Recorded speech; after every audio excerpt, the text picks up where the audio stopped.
So I chose the United Kingdom because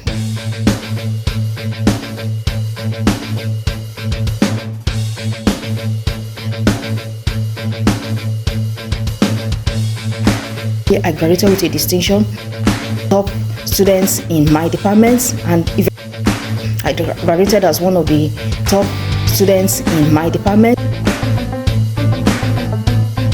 They love it, and I've been called for several interviews on and off campus. I've been interviewed for career alumni engagement I learned to volunteer. I did internships that I got paid for by the school. So I am Busola. I graduated with MA Education from the University of Hull in 2023, and I wanted to study abroad because I wanted to have international study experiences. I wanted to explore the world. I wanted to have a global view of quality education.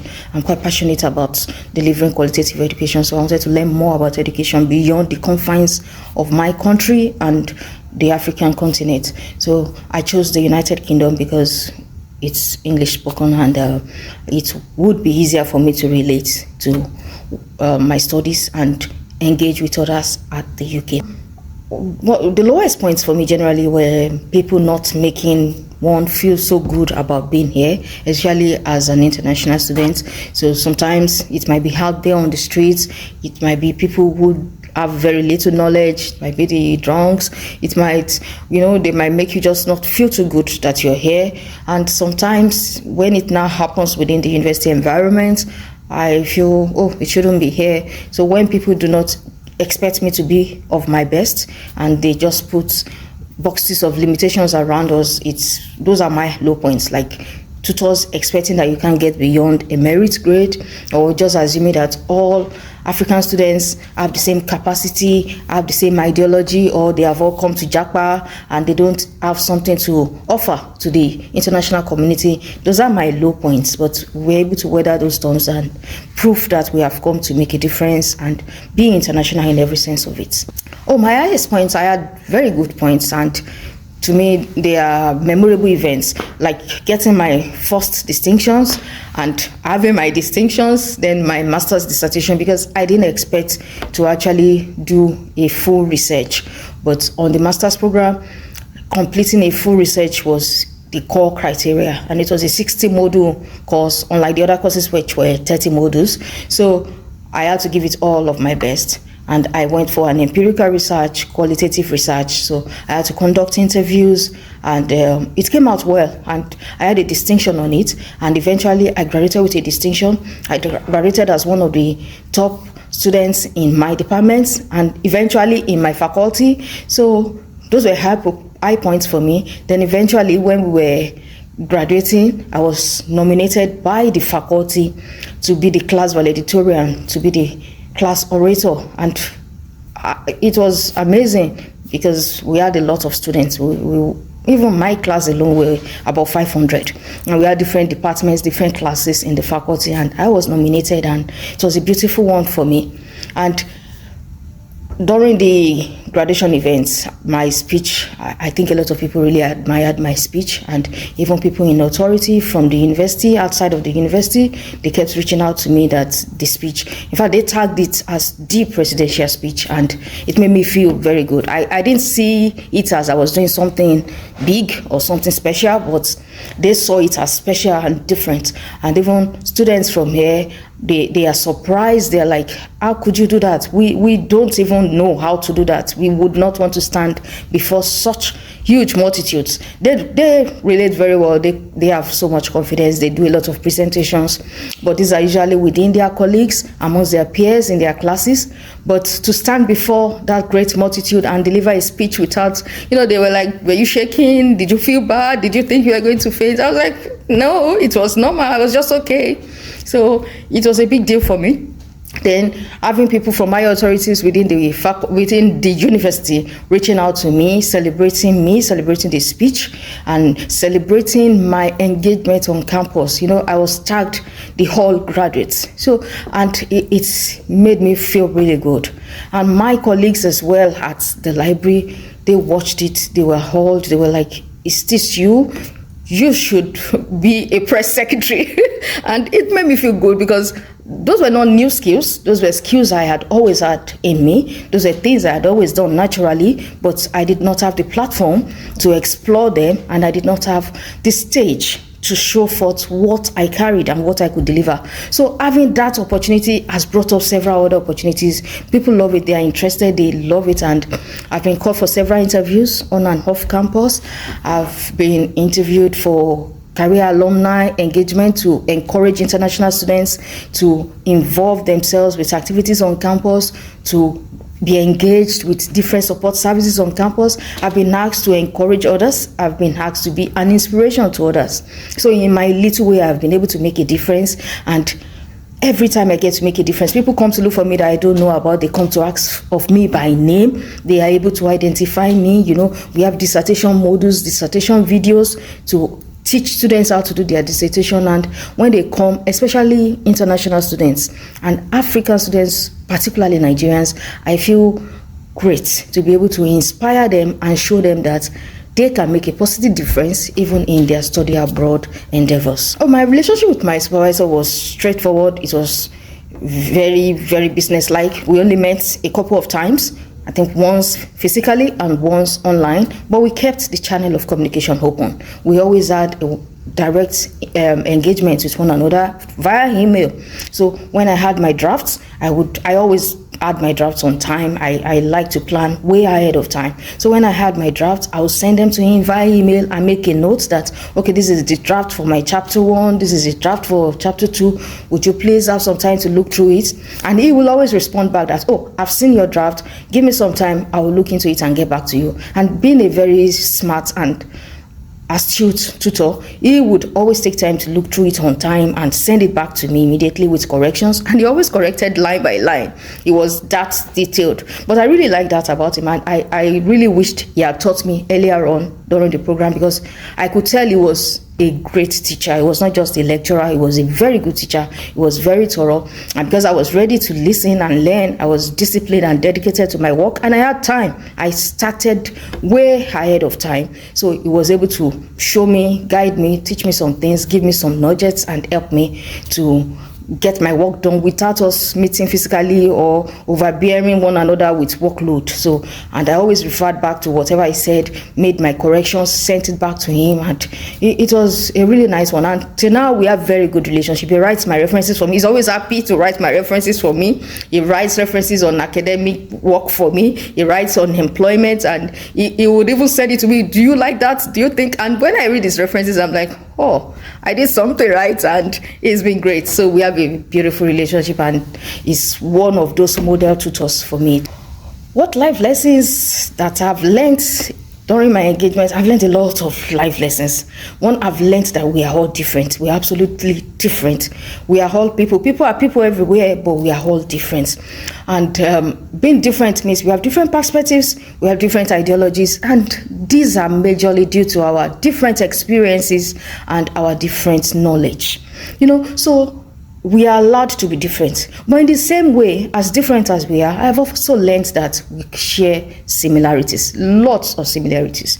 We all want to be heard, we want to be seen, we want to be appreciated and valued, we want to be respected, we want people to know us for who we are and what we carry. I think silently everybody's looking for a voice, to have their own voice. They might not be so vocal about the voice, but they are silently looking for their voice, looking for an identity, looking to have a sense of belonging, and if they could, make a name for themselves. So I think I've learned that people are people, we are unique, and everybody needs some form of empathy, kindness, love, and understanding. It takes a lot of guts to be exceptional by being empathetic. You just need to hear people out, understand with people, understand what they are going through and how they are going through it. And I've also learned that there are so many things we take for granted back home that are big deals here. For instance, we do not consider hidden disabilities as issues back home. We just label disabilities as disabilities, but we don't remember the neurodiverse syndromes. We don't remember the hidden disabilities, things that autistic people, we don't remember the ADHD, except very few institutions and places where this is seen as important, maybe for NGOs and some schools. But here it is a big deal. Everywhere you walk, in the school, in the workplace, on the roads, in the religious centers, it is a big deal. Everyone is watching out and looking out for these people. And sometimes the way they emphasize protected characteristics, it makes you understand that we are taking a lot of things for granted from back home. And it has helped me to consciously go learn about these things and see, how can we help these people? Oh, why does this person behave differently from me? Oh, why does he think in a different way? Why does his thoughts not look like mine? How can he not see what I am seeing? And it helps in our relationships as well, because sometimes we don't know that people that have this issues, that have these conditions, are also amongst our friends, our families, our neighbors, our colleagues, and we just take it for granted. I have really learned to appreciate, understand, and allow other people to develop and evolve around me, because our stages in life, our processes and our developmental stages are different. Even though we might be of the same age group, we might be of the same knowledge group, we still grow and evolve in different ways. I've learned quite a number of things here. My program did not directly affect my personal life and my relationships. I mean, my previous relationships, my previously existing relationships. I still have a good relationship with my family, my siblings, my husband, my daughter, my parents, my friends, neighbors, and old friends at home, and it's okay. I believe they also would appreciate the fact that I am doing what I know to do, and I am getting honored for it, even getting paid for it, getting celebrated. And to me, it's to their honor, because I do celebrate them alongside.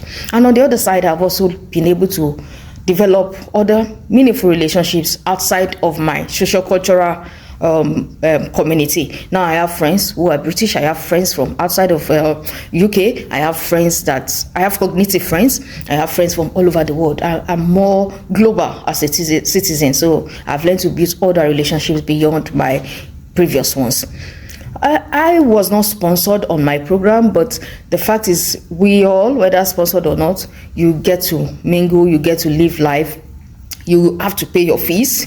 So when you're not sponsored, you get to work. You really cannot be studying abroad and not working. You know that the bills will pile up on you, especially for accommodation. Like I say, accommodation is way more expensive at the UK and most of the other foreign countries than back home, because most times what you pay for a year back home is what you pay for a month here, and it will not be of the same standard. So you really have to get to work. So but the fact is, it's not about you getting sponsored or not getting sponsored. It's your dedication and commitment to your work, your academic work here. I have friends who could not pay their school fees until the week of graduation, not due to any fault of their own. It was just not enough. And that was months after we had finished our courses. And they still graduated with distinctions, some with very high merits. Yet I have some that also paid their school fees before coming to school initially and still could not graduate with a merit. So it's not about being privileged or deprivileged. It's not about being less privileged or privileged, being sponsored or not sponsored. It's more about your engagement, going all out and giving it all it takes. So that is it. It's not about the money. You will have to pay your school fees, but you also need to put your commitment to your academic work. If I had to do it again, would I change anything? No, I wouldn't change anything. I think I would do it as I have done it. I fully engaged. I am one of those students that absolutely engaged with the university life. I evolved, I developed myself, and I really engaged, and it's been good. And I love the country that I have come to. I love the region. I like the place. So I wouldn't change that for anything. I absolutely love it. And I love the people here. So it's okay for me. Of course, the journey was worth it, and it is still worth it, and I know it will still be worth it, because you get to explore. You just have the opportunity at world-class education. You have the opportunity at global engagement. You have the opportunity to meet people from everywhere in the world. I say the education might not be different. The curriculum might not be so different. The content may not be so different, but the delivery is different. The acceptance of students is different. The voice, the student voice is vital. Student experiences are a priority here. So, of course, those are things that make it worth it. You are allowed to hear your view. You are allowed to question views. You are allowed to make contributions. You are allowed to learn other things. For me, I learned about career development. I learned professional development while being a student. I learned to draft a world-class CV. I learned to attend presentations. I got feedback from my presentations. I got feedback. I attended interview sessions with the school, which was just part of professional training, and I got feedback from them. I knew what to do, what not to do for my other feedbacks, for my other interviews or job opportunities. I learned to volunteer. I did internships that I got paid for by the school. So it was worth it. It is worth it.